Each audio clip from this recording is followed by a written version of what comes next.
Subscribe करें और bell दबाएं ताकि कोई खबर रह न जाए।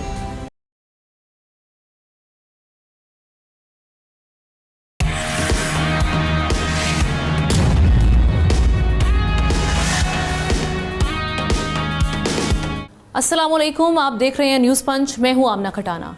आगाज़ में हम बात करेंगे जहां एक तरफ मौसमियाती तब्दीलियां नाजरीन पाकिस्तान के लिए बड़ा चैलेंज बन गई हैं, वहीं दूसरी जानिब भारतीय आबी दहशतगर्दी से पानी के दबाव में खतरनाक हद तक इजाफा हो रहा है, जिससे दरियाओं में सैलाब का खतरा बढ़ गया है। दरिया चिनाब और सतलुज में ऊंचे दर्जे के सैलाब से पाकपतन समेत कई अजला मुतासिर हो रहे हैं। पंजाब के मुतादिद इलाकों में सैलाबी रैलों ने तबाही मचा दी, कई देहात ज़ेर-ए-आब आ गए।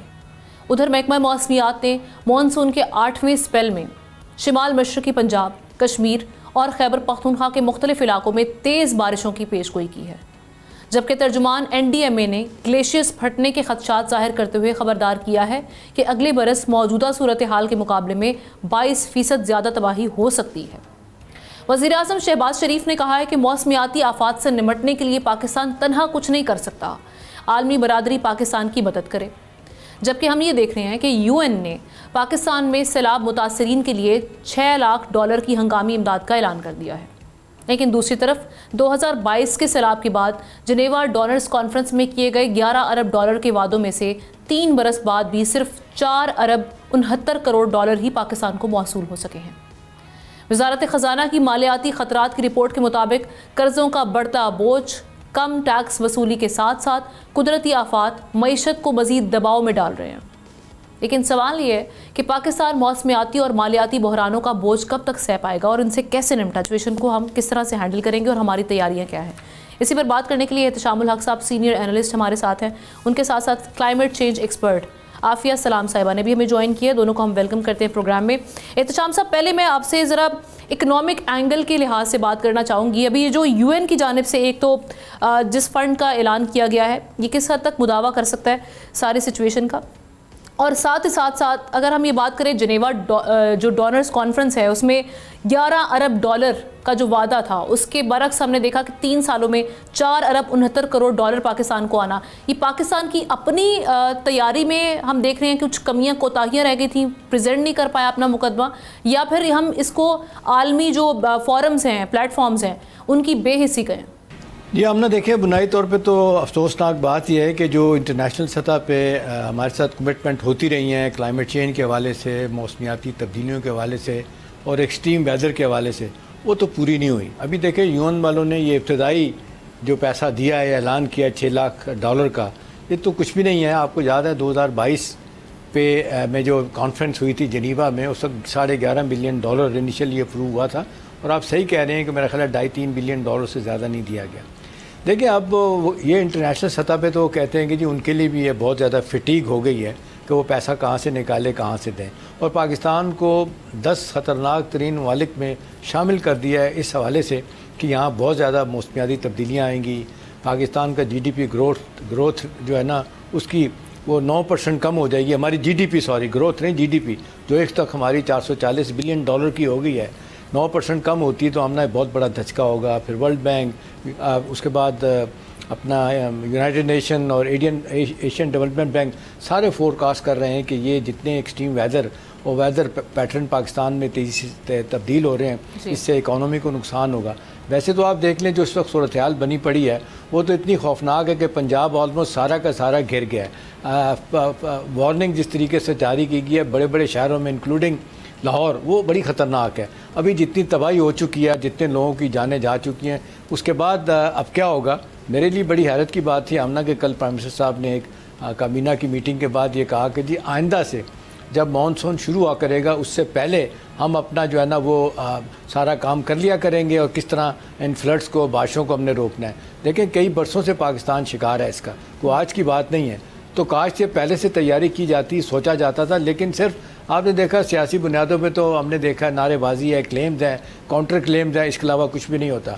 सियासी लड़ाइयाँ इतनी आगे चली गई हैं कि हुकूमतों को बहुत कम वक्त मिल रहा है कि वो किस तरीके से आप पाकिस्तान के असल मसाइल हैं। अभी देखें ना क्लाइमेट चेंज के हवाले से जो दरख्तों की कटाई, करोड़ों अरबों रुपया, कल मैं एक वीडियो देख रहा था, बड़े ओपन तरीके से हम ना अपना केपी में आपने देखा कि ट्रकों के ट्रक जो है ना दरख्तों के काट के ना वो लेके जा रहे थे। अब मुझे नहीं समझ आती कि ये क्या हुकूमत को नहीं पता इन बातों का, सारा मिल के सब कुछ काम हो रहा है। तो मेरा ख्याल है ये तबाही है। फिर सबसे बड़ी बात तो हमारे लिए अब पिछले 2 बरसों में हो रही है वो आमना ये है कि जिस तरीके से हम देख रहे हैं कि ये जो तेज़ी के साथ हम देखते हैं अपना ग्लेशियर्स पिघल रहे हैं, वो पहले तो होता था आखिरी जो पहले जुलाई अगस्त में और मई में काम शुरू होता था, अब ये अप्रैल में शुरू हो गया।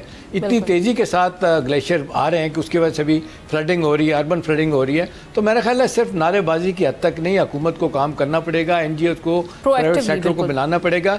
अच्छी बात है आमना के SIFC जो है ना अपना रोल प्ले कर रही है, हुकूमतों से तो लोगों की तवक्को उठ रही है। यही वजह है कि लोग कहते हैं कि जी अब शायद तेज़ी के साथ जो मामलात पाकिस्तान के ख़राब हो रहे हैं उसमें क्लाइमेट चेंज भी एक बहुत बड़ा एक इशू बन के रहेगा। आफिया साहिबा, आप भी नज़र रखे हुए हैं सारी सूरत हाल पर।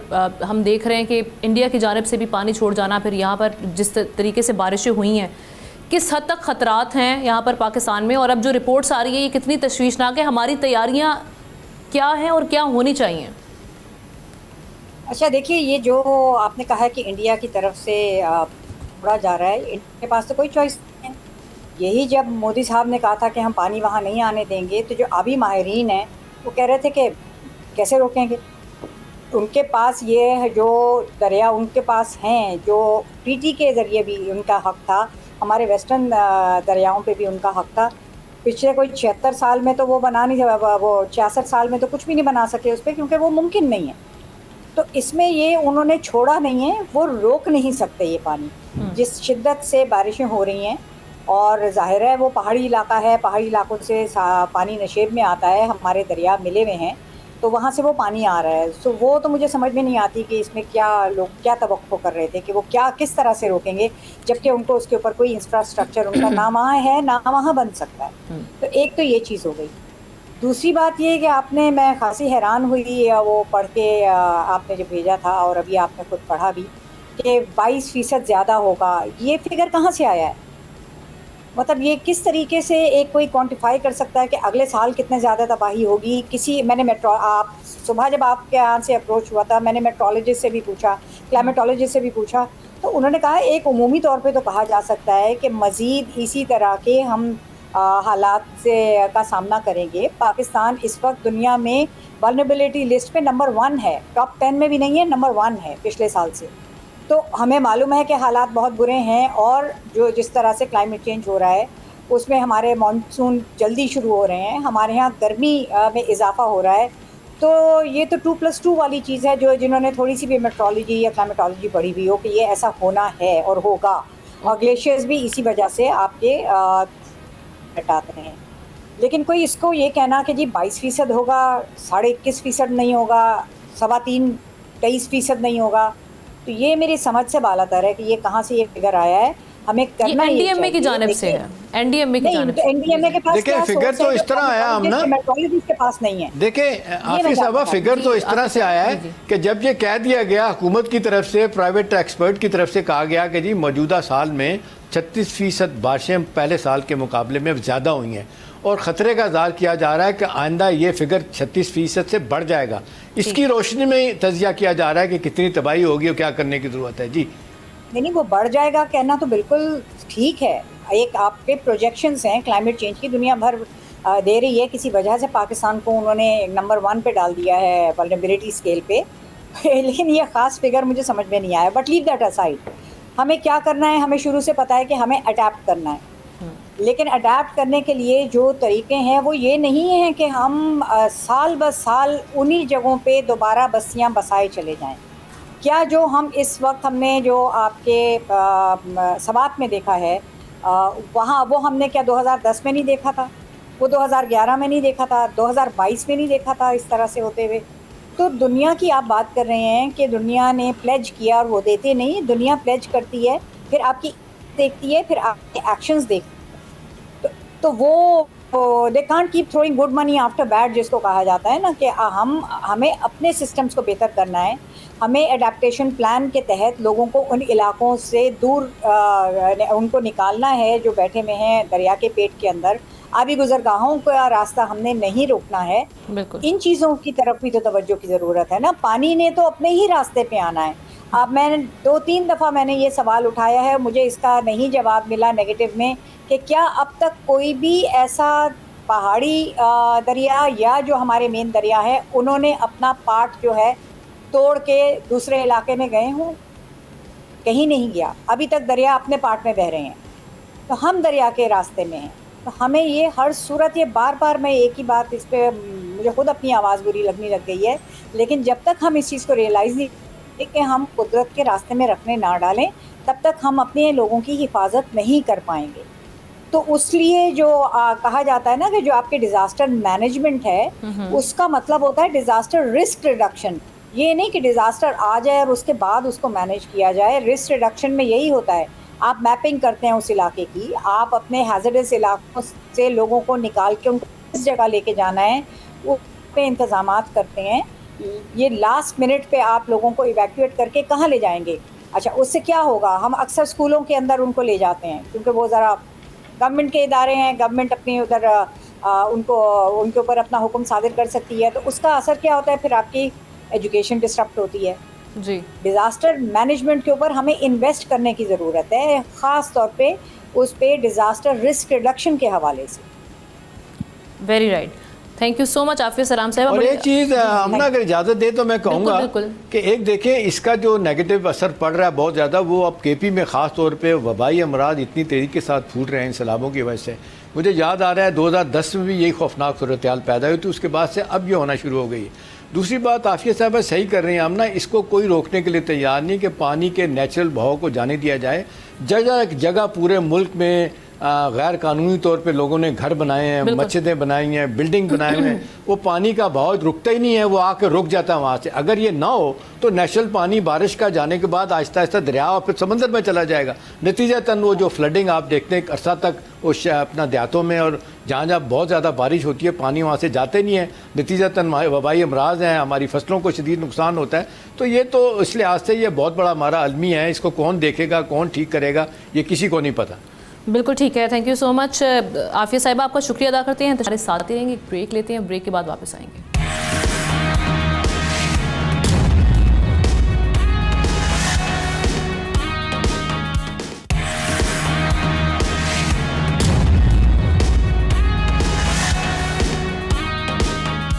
वेलकम बैक नाजरीन। मुल्क में नए सूबों के क़याम पर एक नई बहस छिड़ गई है, जिसकी वजह मुआशी think tank economic policy and business development की रिपोर्ट बनी है, जिसमें इंतजामी इस्लाहात के लिए 12 से 38 सूबों और डिवीजन्स के मुख्तलिफ मॉडल्स तजवीज़ किए गए हैं। इस रिपोर्ट में कहा गया है कि 12 छोटे सूबे बनने से हर सूबे की आबादी कम होकर 2 करोड़ तक हो जाएगी और सूबाई बजट 994 अरब रुपए तक हो जाएगा, जबकि 20 छोटे सूबों के क़याम से सूबाई बजट 600 से 800 अरब रुपए तक हो जाएगा। रिपोर्ट के मुताबिक छोटे सूबे बनने से बजट का इस्तेमाल और गवर्नेंस बेहतर होगी, लेकिन दूसरी तरफ इस बहस ने सियासी मैदान को गरमा दिया है। नून लीग के रहनुमा और वज़ीर आज़म के मुशीर राना सनाउल्लाह ने इसे गैर संजीदा बहस करार देते हुए कहा कि नए सूबे बनाने के बजाय बल्दियाती निज़ाम को मजबूत किया जाए। हुकूमती इत्तेहादी इस्तेहकाम पाकिस्तान पार्टी के सरबराह अब्दुल अलीम खान नए सूबों को पाकिस्तान की अहम ज़रूरत करार देते हैं, जबकि पाकिस्तान पीपल्स पार्टी के सीनियर रहनुमा मौला बख्श चांडियों ने भी इसे बदनीयती पर मबनी शोशा करार दिया है। MQM की जानिब से भी नए सूबों की हिमायत सामने आई है, लेकिन सवाल यह कि मौजूदा हालात और आइनी तकाज़ों में क्या नए सूबों का क़याम मुमकिन है, और ये जो तमाम पॉलिटिकल पार्टीज़ हैं इस पर अग्री हो पाएंगी अगर ये सामने आता है नए सूबों के हवाले से वाकई कोई संजीदा आगे हम बढ़ते हुए से देखते हैं या नहीं। इस पर एहतशाम साहब का तजिया लेते हैं। एहतशाम साहब, इसका एक तो नए सूबों का क़याम आप समझते हैं, जो सारी सिचुएशन पाकिस्तान में इस वक्त बनी हुई है, सूबों की जो सूरत हाल है और इस वक्त जो हमारी इकनॉमिक कंडीशंस हैं, उसको देखते हुए आप भी समझते हैं कि नागुज़ीर हो चुकी है, और साथ ही साथ पॉलिटिकल पार्टीज़ की इस पर क्या तहफ़्फ़ुज़ात हैं और वजह क्या है उसकी? देखिए, हम ना आपने देखा है कि जब भी कोई इस तरह की बात होती है तो हम फौरी तौर पे देखते हैं कि इसकी टाइमिंग क्या है। अब आप देख लें पिछले चंद दिनों से जितनी तेज़ी के साथ नए सूबों की बात हो रही है, कहा जा रहा है कि जी पाकिस्तान का गवर्नेंस सिस्टम टोटल जो है ना वो तबाह व बर्बाद हो चुका है, नाकाम हो चुका है। और वर्ल्ड बैंक तो ये कहता है कि जब तक पाकिस्तान का गवर्नेंस सिस्टम ठीक नहीं होगा पाकिस्तान में कभी तरक्की नहीं होगी। अब देखेंगे ये सारी प्रोवोकेशन क्या है। अब तक हम यही देख रहे हैं कि ख़ास तौर पे इसको इस तरह देखने की ज़रूरत है कि हर 5-6 महीने बाद, साल बाद, 2 साल बाद ये बहस होती है कि नए सूबे बनने चाहिए। इस वक्त सूरत हाल आमना मेरी तला ये है कि इस्टेब्लिशमेंट किसी और तरह सोच रही है। देखिए इसी तनाज़र में आप 18वीं तरमीम का जायज़ा होने जा रहा है, 27वीं तरमीम आने वाली है, फिर जिस तरीके से NFC अवार्ड अब 11वां अनाउंस हो चुका है, उसमें तय किया जा रहा है मेरी ख़बर के मुताबिक कि ये 57.5% को कम करके कम से कम इनमें 7-8% जो है ना वो सूबों को रिसोर्सेज कम किए जाएंगे। अच्छा। उसकी बुनियादी वजह है कि सारे के सारे रिसोर्सेज सूबे ले जाते हैं और आमना उनका काम कुछ भी नहीं है, डिलीवरेंस 0/0 है उनकी। नतीजा तनब यह है कि वफाक पे बेतहाशा दबाव बढ़ गया है, कर्ज़ों का बोझ बढ़ गया है, कर्ज़ों की किस्तें देनी, अभी आप देखिए कर्ज़ों से ज़्यादा इंटरेस्ट रेट देना हमारे लिए मुसीबत बन गया है। अब 40-40 हज़ार रुपये के आप इंटरेस्ट रेट दे रहे होते हैं तो आप सूरत हाल कहाँ से कहाँ जाएगी। तो देखिए इसमें कोई शक नहीं है आमना कि लसानी बुनियादों की बजाय इंतज़ामी अमूर के तौर पे यूनिट्स बनने चाहिए, इंतज़ामी हवाले से कि इसको कैसे टैकल करना चाहिए। सारी दुनिया में हुआ। अमेरिका की मिसाल दी जाती है कि जब अमेरिका आज़ाद हुआ था तो 9 रियासतें थीं, उनकी आप देख लें आज 50 रियासतें हैं। हिंदुस्तान आप देख लें, कहा जाता है कि 13 रियासतें थीं, अब आज उनकी देख लें 28 रियासतें हैं, 9 यूनियन टेरेटरीज़ हैं। इस तरह 40 के करीब सूबे टर्की के हैं, 30 जो है वो कहा जाता है ईरान के हैं, 22-23 जो अफ़गानिस्तान के हैं। तो इसमें तो कोई शक नहीं है कि ये इंतज़ाम को बेहतर करने के हवाले से मेरा ख्याल है जिसको हम बात करते हैं कि हुक्मरानी वो बेहतर हो सकती है, गवर्नेंस बेहतर हो सकती है अगर छोटे इंतज़ामी यूनिट हों। अब सवाल ये जो आप पूछ रही हैं बड़ा इंपॉर्टेंट सवाल है। इस वक्त जो पॉलिटिकल लोगों का इंटरेस्ट है ना हमना, खास तौर पे पीपल्स पार्टी के बड़े तहफ़्फ़ुज़ात, ये कभी भी नहीं चाहते। राना सनाउल्लाह साहब की इस बात पे तो मुझे बड़ी हैरत होती है वो जब वो ये कहते हैं कि जी नहीं, इसको बेहतर तरीका है कि जी लोकल गवर्नमेंट सिस्टम को जो है ना वो मजबूत किया जाए। और भाई पिछले 10 सालों से आप सुप्रीम कोर्ट कह रही है कि लोकल गवर्नमेंट के इलेक्शन करवाए जाएं, आप होने नहीं देते। उसकी बुनियादी वजह आमना ये है कि ये सारे के सारा फंड्स ये प्रोविंशियल सतह पे MNAs और MPs के पास जाता है। वो किसी सूरत पे भी ये खैरात को निचली सतह तक नहीं जाने देंगे। अभी 2002 का मुशर्रफ का जो लोकल गवर्नमेंट ऑर्डिनेंस है, सारी दुनिया ने उसको अप्रिशिएट किया। अगर सही तरीके से इम्प्लीमेंट कर दिया जाए, उस पर काम शुरू हो गया था। आपने देखा लाहौर में भी, कराची में भी बड़ा लोगों ने काम किया इस हवाले से, और नेमतुल्लाह खान जो पहले कराची के मेयर थे उन्होंने बड़ा इस पर काम किया था।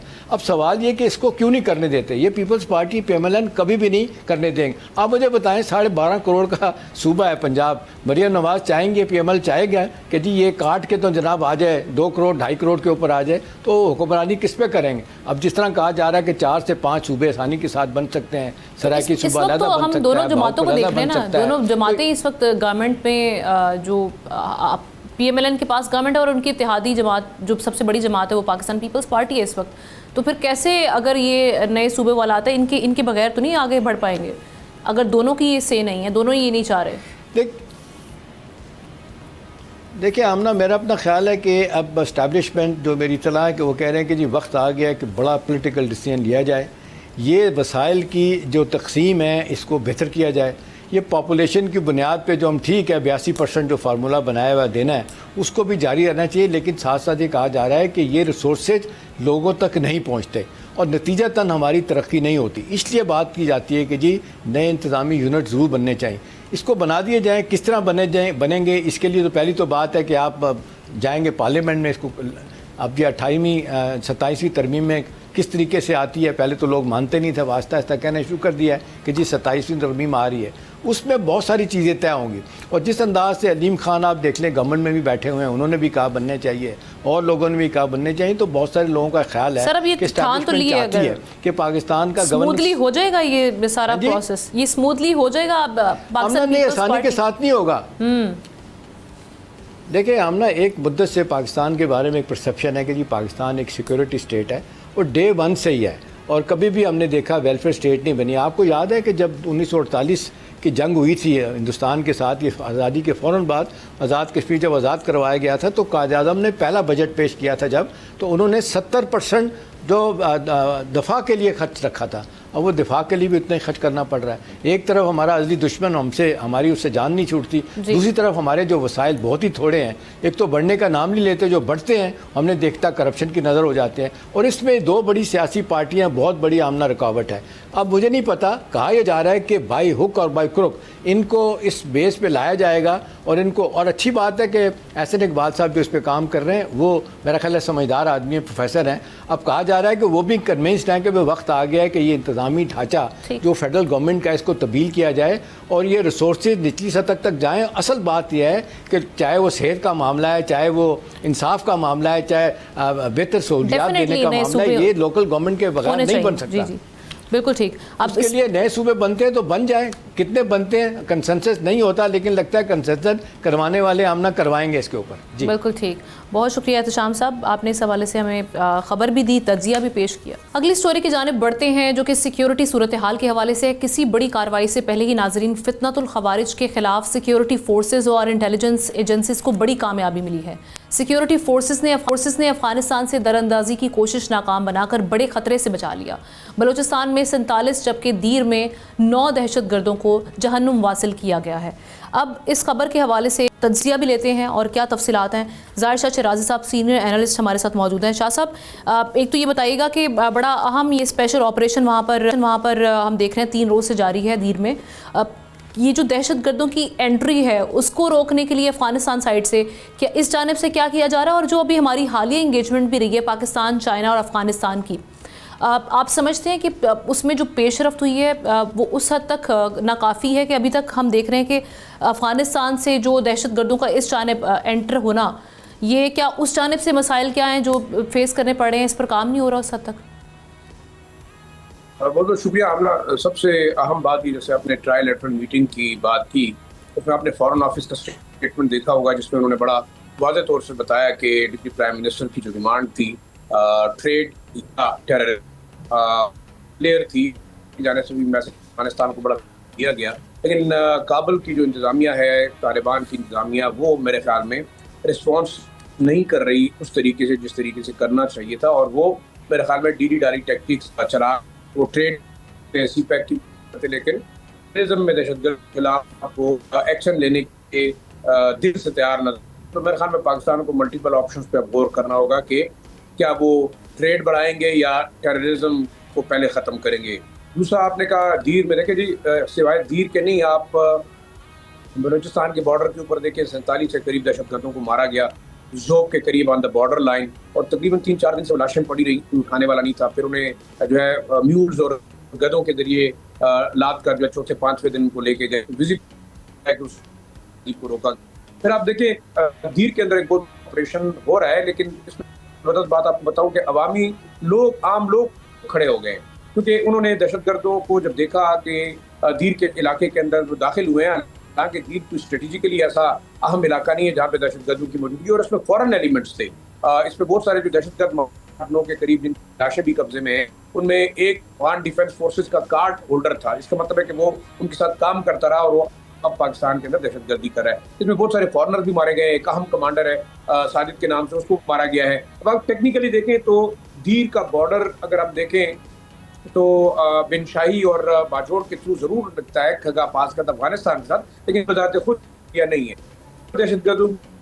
और पाकिस्तान के लिए एक बड़ी अच्छी खबर है, वो ये है कि आम लोग खड़े हो गए। आपने देखा नॉर्थ और साउथ वजीरिस्तान के अंदर भी लोगों को उन्होंने बाकायदा जो है हुकूमत को कहा कि वो उनके साथ खड़े हैं। साथ साथ और करक इसी तरह के अवामी जो लोग हैं वो खड़े हुए हैं, असला उठाया, दहशतगर्दों के खिलाफ जो है वो हर तरीके से कार्रवाई करने के लिए तैयार हैं। बाजोड़ के अंदर भी ऐसा एक मैकेनिज्म बनाने की कोशिश की गई, लेकिन वहाँ दहशतगर्दों की प्रेजेंस ज़्यादा है अभी फ्लड की वजह से, तो वहाँ इंटेलिजेंस बेस्ड ऑपरेशन में ज़रा सी हम कह सकते हैं, लेकिन ऑपरेशन बाकी है।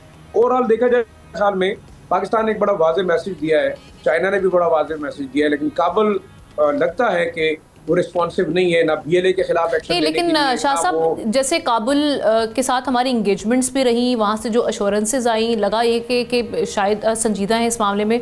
अब आप क्या समझते हैं कि तालिबान हुकूमत, क्योंकि एक चाइना का भी एक प्रेशर है, CPAC की जो एक्सपेंशन है अफ़गानिस्तान के साथ भी, तो उस पर तो ऑब्वियसली उनको सीरियसली इकदाम करने चाहिए। अब तालिबान हुकूमत को मुश्किलात क्या बेसिकली पेश आ रही हैं, आपका तज्जिया क्या है कि जिसकी वजह से हम देख रहे हैं कि वहाँ से रोकथाम नहीं हो पा रही, जो उनकी साइड ऑफ रिस्पॉन्सिबिलिटी है वो निभा नहीं पा रहे?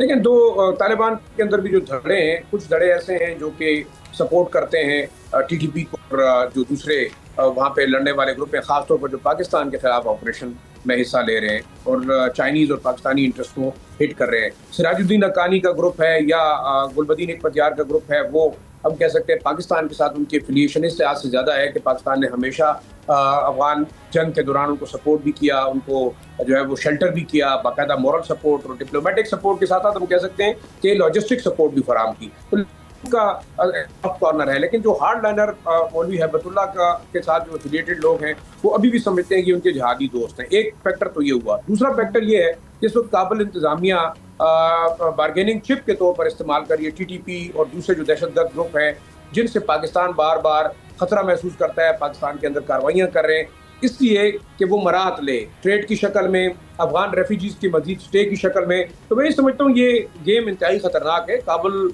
इंतजामिया को सोचना चाहिए कि इस किस्म की ब्लैकमेलिंग से पाकिस्तान ब्लैक होने वाला नहीं है। और दूसरा आपने देखा चाइनीज़ जो फॉरेन मिनिस्टर है उन्होंने बड़ा क्लियर मैसेज दे दिया था कि पाकिस्तान की सॉवरेनिटी और पाकिस्तान की सिक्योरिटी चाइना के लिए इंतहाई, इसके एक्टिविटी दूसरे जो एक्टिविटीज हैं अफगानिस्तान के अंदर वो उसके बाद आएंगी। तो अब ये वाज़ेह मैसेज है, अब चॉइस करनी है काबुल ने, तालिबान ने, कि वो ट्रेड चाहते हैं या टेररिज्म चाहते हैं, क्योंकि वो ट्रेड पे तो फोकस्ड है, वो मराहत लेने पे तो फोकस्ड है, वो चंदे मांगने पे तो फोकस्ड है। लेकिन आप देखें दूसरी तरफ आपको दूं इत्तलात आ रही है कि जो नूर वली है मसूद, उनको 43,000 अमरीकी डॉलर काबुल इंतजामिया एज अ चैरिटी दे रही है। तो अब ये 43,000 डॉलर महाना अगर TTP को मिल रहे हैं मुबैना तौर पर जो रिपोर्ट्स आ रही हैं, तो ये पैसा कहाँ इस्तेमाल हो रहा है? जाहिर बात है पाकिस्तान के खिलाफ इस्तेमाल हो रहा है।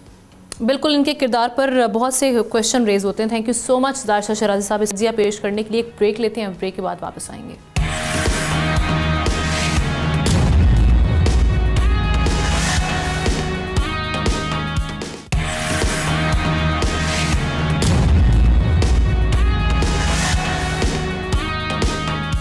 वेलकम बैक नाजरीन। एक अहम मसले की जानिब आपकी तवज्जो मबजूल करवाते हैं। आलमी बैंक ने पाकिस्तान के लिए 4 करोड़ 79 लाख डॉलर ग्रांट की मंजूरी दी है, जिसे सूबा पंजाब के तालीमी शोबे में इस्तेमाल किया जाएगा।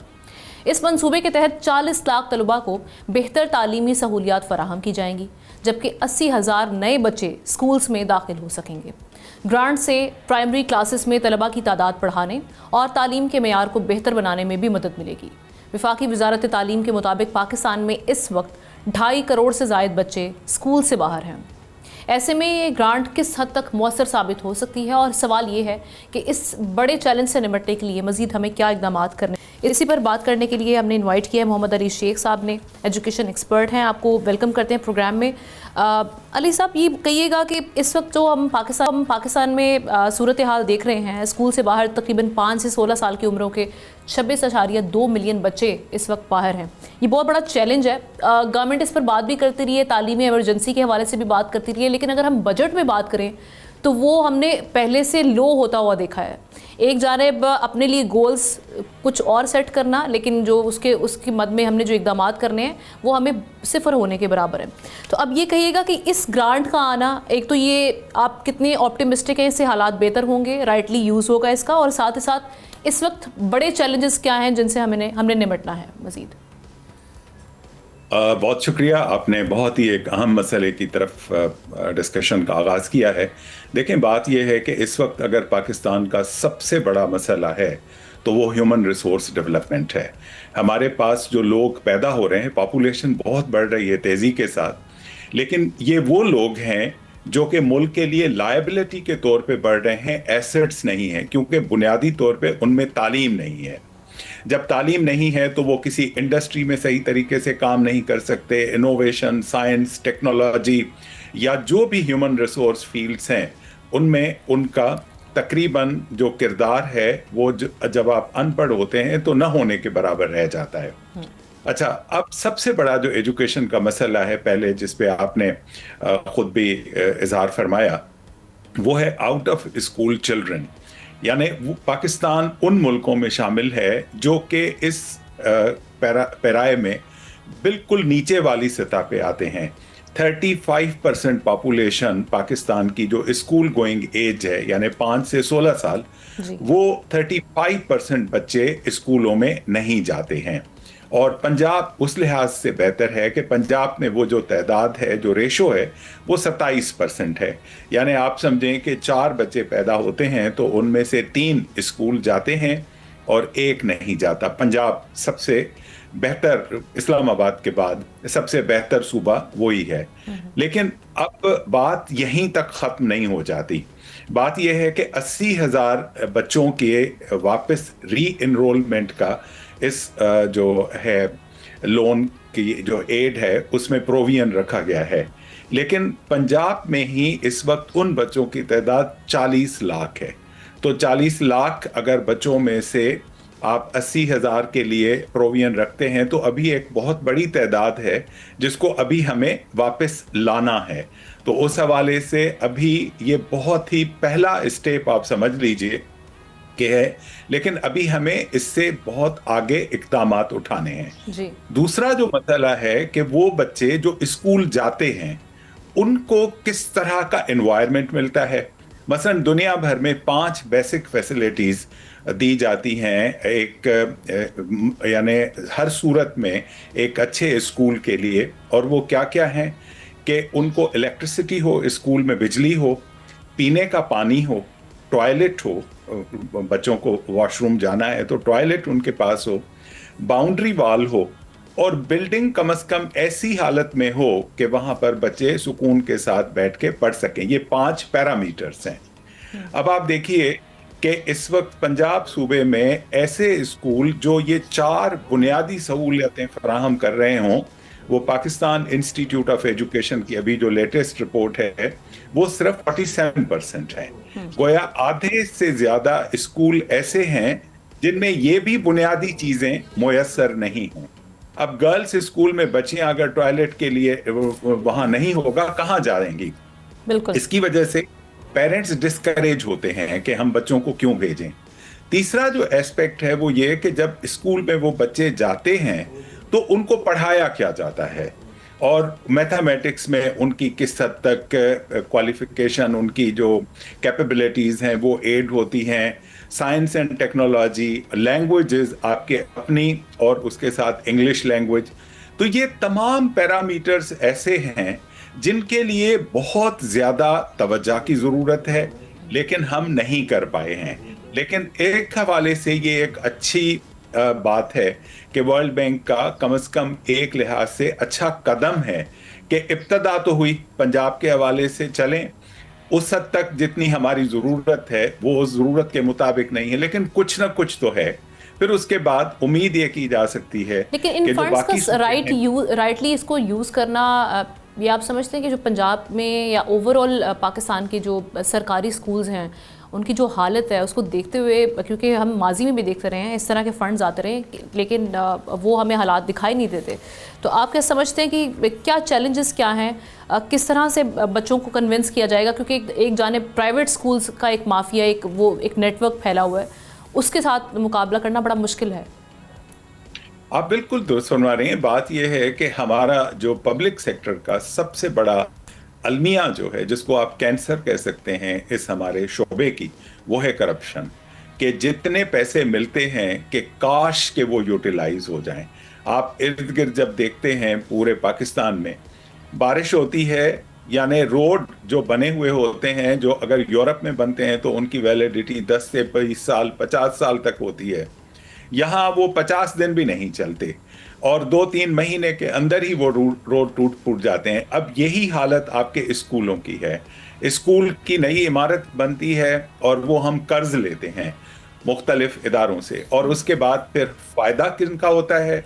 जो हमारे पब्लिक सेक्टर में जो डिसीजन मेकर्स हैं, जो इम्प्लीमेंटर्स हैं, जो मैनेजर लेवल पे, सबके लिए तो मैं नहीं कह सकता, लेकिन एक बड़ी तादाद ऐसे लोगों की है जिनको आपको नजर आता है उनका लाइफ स्टाइल भी, तो जो करप्शन है उसने हमारे तालीमी शोबे को इंतहा से ज्यादा नुकसान पहुंचाया है। और आप जैसे फरमा रही थी पहले सेगमेंट में, कायदे आजम का आप देखिए वो तालीम को कितनी अहमियत देते थे कि उनकी अपनी जो पूरी जायदाद थी उसमें, वो अभी उस वक्त जमाने में करोड़ों में थी, अब अरबों में है, वो उन्होंने 3 तालीमी इदारों को वक्फ की आखिरी वसीयत में। यानी कौन आदमी अपनी जाती जायदाद किसी इदारे को देता है, लेकिन ये कायदे आजम की अजमत थी और उनको तालीम की अहमियत का एहसास था कि उन्होंने अपनी पूरी जायदाद का एक हिस्सा अलीगढ़ यूनिवर्सिटी को दिया, एक सिंध मदरसतुल इस्लाम कराची को और एक इस्लामिया कॉलेज पेशावर को। तो हमें उनसे सबक लेके काश के कम से कम इस शोबे में हम करप्शन से बच सकें तो हमारा मुल्क तरक्की। बिल्कुल, अगर आप अपने नौजवानों को तालीम नहीं देंगे, जैसे आपने बिल्कुल आगाज़ में फरमाया कि ये हमारे लिए एसेट की बजाय ये हमारे लिए बोझ बन जाएगा। बहुत शुक्रिया डॉक्टर मोहम्मद, बड़ी अहम गुफ्तगू आपने फरमाई। प्रोग्राम के आखिर में नाजरीन, जैसे कि हम देखते हैं कि व्हाट्सएप जो कि राब्ते का सबसे बड़ा ज़रिया समझा जाता है, लेकिन हैकर्स ने इसमें भी ढूंढ लिया है लोगों को लूटने का तरीका।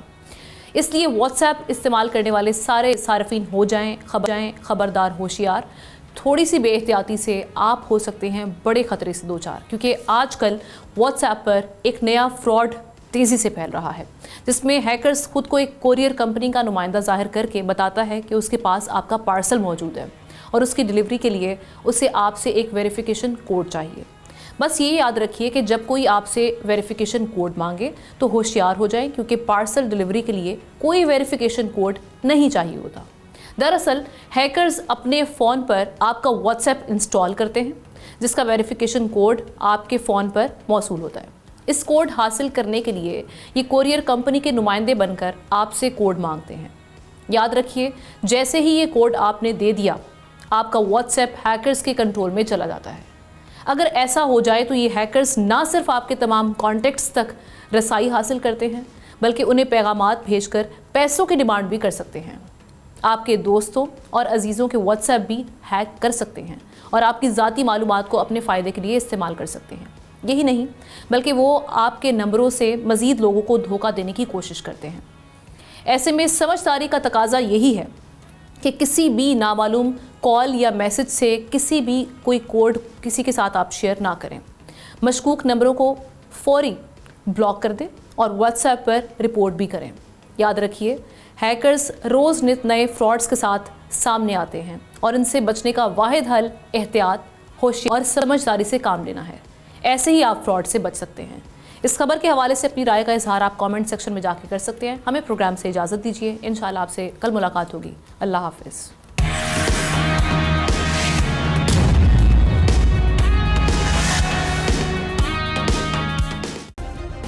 सब्सक्राइब करें और बेल दबाएं ताकि कोई खबर रह न जाए।